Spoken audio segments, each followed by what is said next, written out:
అంటే రెండు స్టేట్స్లో రిజిస్టర్ చేసాం పార్టీని. రెండు స్టేట్ ఎలక్షన్ కమిషన్ నుంచి మాకు గుర్తింపు ఉంది, రెండు స్టేట్స్ నుంచి.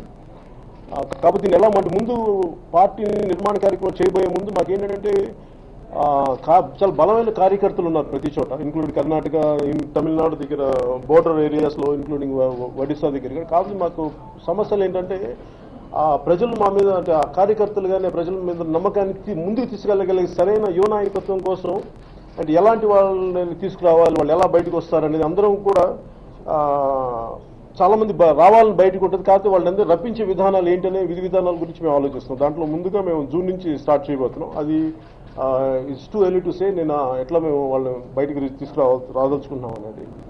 అలాగే తెలంగాణలో కూడా ఈక్వల్గా చేయబోతున్నాం. పూర్తి స్థాయిలో పోటీ చేస్తాం వచ్చే ఎన్నికలు 2019. ప్రస్తుతానికి అంటే నాకు పొత్తులు ఇవన్నీ నాకు తెలియదు, కానీ ప్రస్తుతానికి ఖచ్చితంగా పోటీ చేస్తాం.